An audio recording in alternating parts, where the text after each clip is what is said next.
think this opportunity that we're faced with in the journey of aloha is to understand that those lessons will help structure our journey so that we are successful.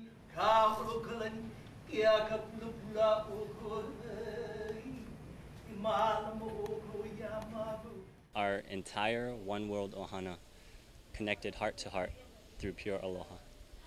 Aloha mai. Aloha aku. Aloha mai. Aloha aku. Aloha mai. Hearing more about what everyone has to offer and learning from each other. Aloha aku, aloha mai, the two faces of aloha. To give and to receive. It goes out and it comes back. If you are interested in learning more about aloha, learning more about how you can connect with other people, I think this would be a good opportunity because different people of different ages come with thoughts that promote what you are doing. So I think you should join us because it'll be an experience that you'll never forget. Aloha is about leaving people full. It's about leaving a place better than when we found it. Knowing how to be in community, how to feed people, how to come together. We're going through the greatest transformation since Copernicus discovered that the sun does not revolve around the earth. We know from physics that we are all connected energetically. That's who we are. We're connected just like all our atoms and molecules and all the energy are connected. Hopefully, the voyage so far has not just been a voyage between the left and the right sides of our brains, but more so a voyage from vertical from here to here. And that before we leave today, that we kind of really sank in there. The recommendation we just had, which I think is a good one, is to keep us in that space of inner silence, but also being what we call ho'olohe, listening to the world around us, is that when we want to express our appreciation for the speakers or the things we're hearing, that we use is it the international sign? American Sign Language of the applause, which is just like that. Let's everybody practice. Oh, butterflies. Mai kai, mai kai. The silence is deafening. Thank you. Right, thank you for that applause. It's also about the mana mana lima, yeah? So that's what's nice, because in Hawaiian, mana mana lima is this. This is where the energy comes out of your fingers. Mana mana lima, yeah? So it's good. And then when you really like, you go like this.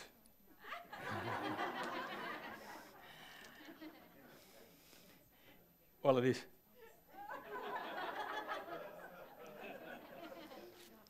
Anyway, so let's try it again. If you like it, if you don't. At this time, what we want to do is kind of bridge our sessions today. Part of the journey is making sure that we have a connection. And also part of the journey is acknowledging where we come from as we go forward. So our session this afternoon is really about the next generation. It's about succession planning. And then I think I may have mentioned in one of our earlier sessions, but a lot of the work that I'm fortunate to be doing right now is talking about sustainability. And that's such a loaded word these days. But the definition of sustainability fundamentally speaks about caring for and meeting our needs in the present without damaging the ability of future generations to do the same.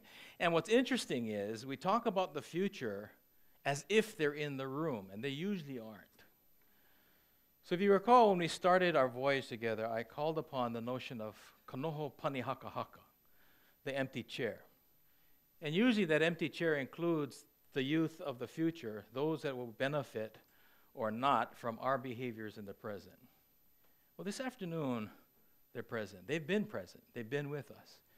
And the opportunity for us will be to hear from them, ask them questions, but also figure out how we can support what they're doing.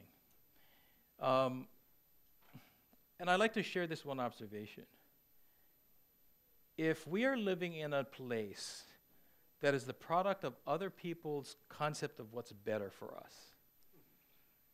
we have better cars, we have better housing, we have better, whatever it is, you fill in the blank. It's better. And here we are gathering, trying to figure out how to make it better. Maybe we really got to think about what we mean by better. Because what's to say that we're not creating a better condition for the future that's going to require them to be in a room just like this having this same conversation. So I think in respect of them, as well as of ourselves, it's important for us to have them in the room. So this afternoon, they're here.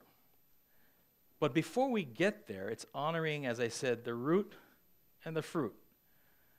I've had the privilege of learning from, being taught by, and studying with different individuals over time.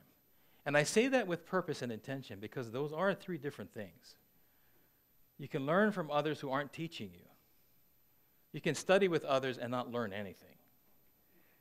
And you can have people who teach you that eventually you want to study with to learn something. And we have to be very careful about our language. Today it gives me great pleasure to introduce, and someone I introduced earlier, one of those individuals. I consider my friend, but also a mentor. A good pleasure of mine was to actually be in the position of being able to share aloha via the stage at one time. And they say when you're on stage, you look for mentors. And this gentleman was part of a group here in Hawaii that many of us admired and followed. And I used to open our show with a song that he and his brother and his group called the Surfers made quite popular in Hawaii. And I think it's a great segue for us to move from the place that we're in with music and rhythm to this new generation. As I have learned from him, we now share with the future. And this song, which really speaks to what we're here really all about. It's just one of those meanings. Please help me welcome a friend and mentor, someone really special to our place, Mr. Clayton Nalawai of the Surfers. Aloha. Nice to be here. I've been enjoying myself. I heard this about this event from Sonia, and I've had seminars going on since Friday myself, so Monday was the only time I was open. And then I found out that Kawila was here. Kawila's my cousin. His mom, his grandmother and my mother are sisters. That's right, huh, Kawila? Yeah, my mother and his grandmother are sisters. So that's how close we were. When I heard they were going to be here, I said, I'd like to be here. So I'm here.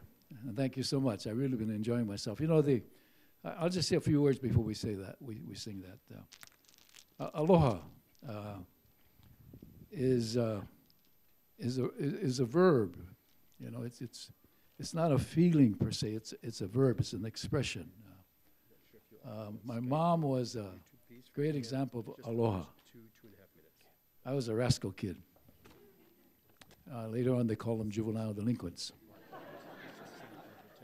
Changed the label. I was a rascal kid. And in spite of my being rascal, well, I'll just tell the story. When I was born, my mom took one look at me and said, "That's not my baby." That's what she told the doctor.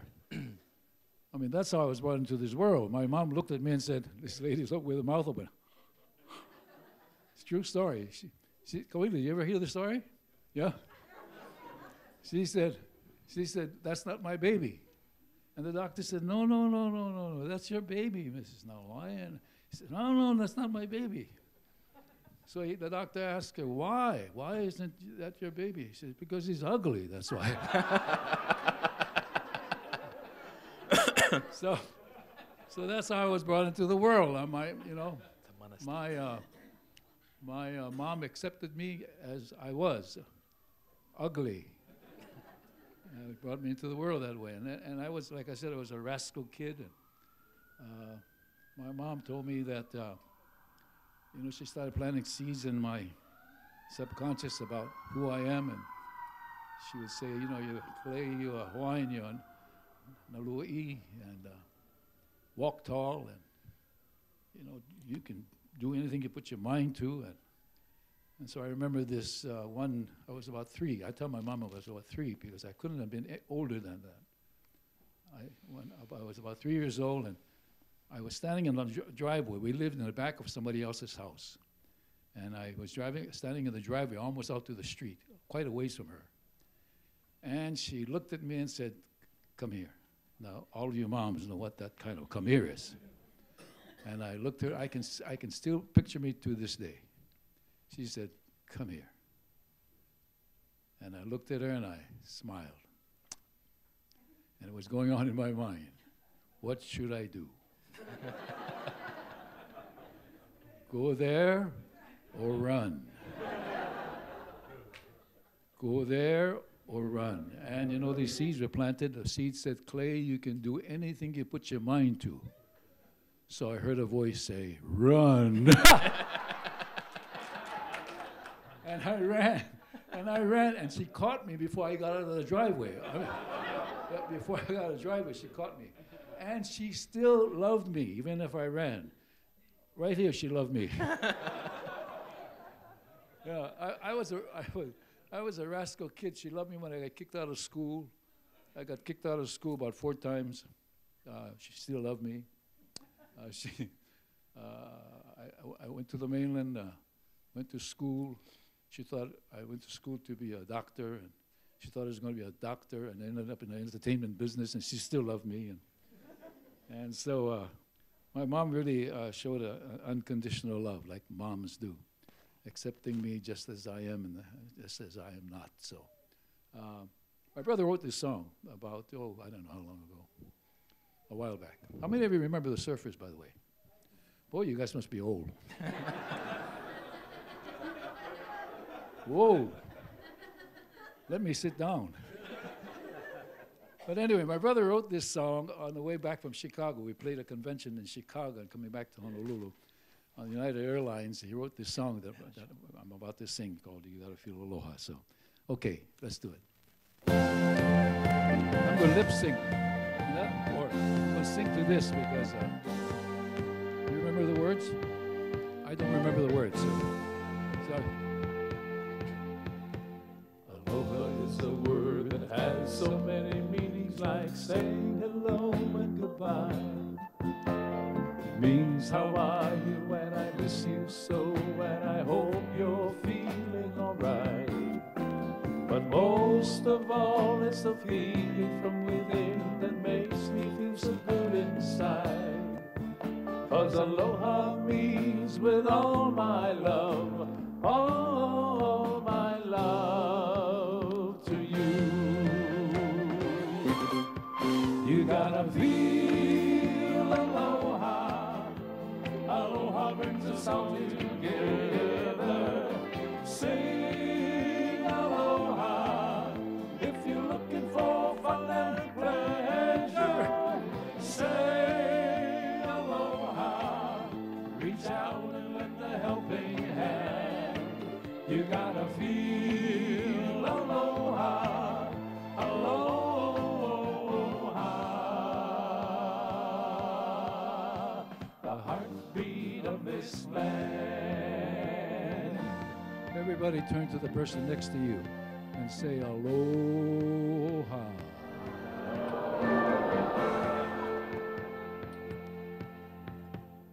You can have aloha, just open up your heart and share it with a great big smile.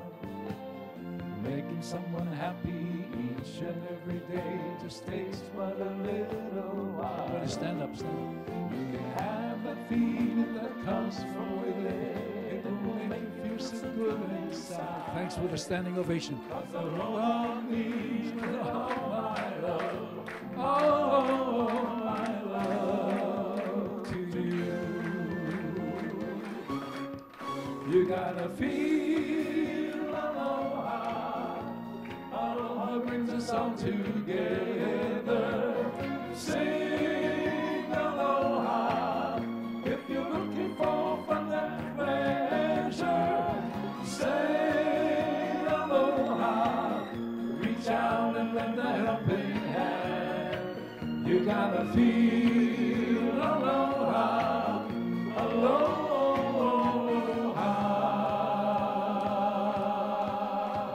The heartbeat of this land. Everybody walk around, reach out and touch somebody and say aloha right now. Just walk around, reach out and touch somebody. Everybody do that. You gotta sing it now. Keep walking. Well, That's where we left it, right? The heartbeat of this land. Good friend of mine who is a peace chief with the Yaqui tribe. His name is Chief Sonny Rena. Years ago was invited because his clan wanted to make him a chief. And so when he went to the initiation, he said, "What kind of chief are you going to make me?" Chief Borawasha. But they said, "Oh, we're going to make you a war chief." He goes, "Wow, last time I looked, we lost the war. Why don't you make me a peace chief?" And so he was made a peace chief. And in the Yaqui tradition, there are actually two kinds of people: the Yoemi and the Yori. The Yoemi and the Yori. The people of heart and the people with no heart. Hawaii, haole. The heartbeat of this land.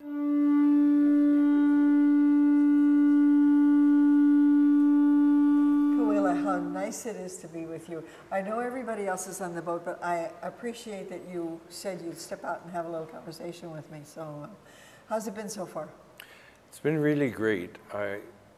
My whole life mission in the past 12 years has been to deliver the message of aloha. And that charge was given to me by Tanoi Roshi from Chozenji. I was the master potter there, and he said, "You need to go and teach aloha." And I said, "To whom?" And he said, "To the people in Waianae." And I said, "Right. I'm going to walk down into Waianae and say, I'm here to teach you guys about aloha." He said, "No, it has to be done, because what has happened is the Hawaiian culture has accepted the tourist meaning of aloha and not understood the deeper meaning of aloha." You even say it the wrong way. Yes, yes. And so hard on the ears. And by doing that, so you've been doing that now for a few years, and then along came this opportunity to make it into bringing a group of people, and what's been happening now? Well, in my capacity as national leader in health, I've been able to spread the message throughout the nation, and last year I was able to open the Canadian National Health Conference. And so I was able to talk about cultural perspectives in health. And so I had a kind of a head start, but this opportunity to actually have a group together where we could germinate that whole seed of aloha and cultivate it as community was an excellent opportunity. And also it is built into it that it is going to continue. It isn't something that's just one little weekend at a place followed by a retreat at a place. So, you know, it's really been set up with the possibility of the future happening. Yeah. And the incredible thing is it happened here in Hawaii. You know, it could have happened anywhere in the world, but to happen here in Hawaii really made it nice in terms of convenience and establishing the relationship between the people, the culture, the idea, the expression of aloha, and the interaction that has been created. And the phenomenon of the island, we really, if we don't do it, we're lost, right? Right. Well, Auntie Pilahi Paki Yeah. told the Zen master that if Hawaii does not embrace the aloha spirit by the year 2000, the Aumakua would leave, the spiritual guides would leave, and Hawaii would be like any place else. And so in 1999, when the Xerox murders happened, those people who heard her say that said, it's happening and we better get serious. Now, to get serious, we need images, and it looks like we have a wonderful image we're sitting in front of. Is the he'e. The whole symbolism of the he'e is that with the 8 tentacles, it goes out every direction, everywhere. Ability to go in 360 degrees at the same time while being coordinated by a head. And that whole concept of hui he'e aloha is that aloha spirit that spreads in all directions from a base or an organization. And I think that symbolizes what we're trying to do And with then this voyage of aloha. It gets sucked on and it holds and Yeah, gives energy and and you're stuck. you're stuck. And it also has that wonderful privilege of putting all that black stuff around, all the ink out, so that what happens when all the black goes out? Then you have the time to reorder, reconnect, refocus. Exactly. And then when the water clears, you start all over again. There you go. You got the metaphor down pat. We are so gifted with all of these metaphors. In fact, we're going to become, I think, the bunch that uses every metaphor that's available. The reef is the germination of life in the ocean. Yeah. Tourists look at the sand. You know, they want sandy beaches. They don't want rocks and all of that. But all life is maintained through the reef system. When we talk about how it is that people have come together for this voyage, and I mean, we give a lot of credit, of course, to Roger Epstein, who's been doing it, and to the people before him. This is not a brand new idea, but something mystical has been happening in this group, and coming out here to Mokuleia has been an added gift, right? Well, I think the added gift is the accumulation of people who are working on this project that are very talented and very focused on accomplishing the task. I think there have been attempts before, but it's been sporadic. That's right. It really hasn't been intense. There's a certain intensity that has been established that has really been very easy to follow, simply because of the dedication of the people. And there are many, many volunteers that made this thing work.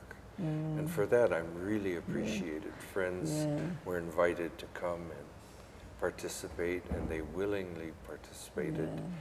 And it just kind of caused that whole dynamic of exchange and chain reaction. And not only the intensity to do it, but also the sensitivity to do it the right way, because this is a delicate subject when you're dealing with the indigenous folk here who really have had it, and yet whatever contamination occurs as other people come in, they need to help us to understand, and I think you've been the agent for that. We appreciate that. Well, I take my personal genealogy as an example of my family and aloha. I'm Irish, English, Portuguese, Spanish, Filipino, Chinese, French, Tahitian, Cherokee, Hawaiian. Pretty good there, boy.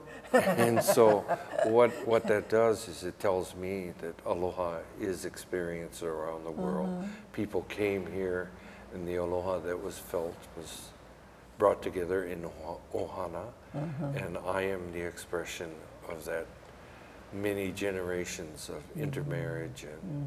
And humanity, we're all human beings, and then how our varieties are expressed and exchanged. To my mind, that's the privilege here, that we have the space and the area and the beauty to do it in. And I want to add to that it was the expression and the beauty of the Hawaiian women that attracted these men from all over the world.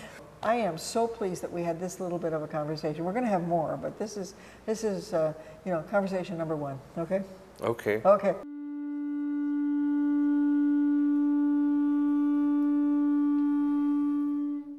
Thank you so much, Elizabeth, for taking time to step off the boat and come over here and sit down. Yeah. Because we are on the voyage of Aloha, right? We are. Are you glad you came?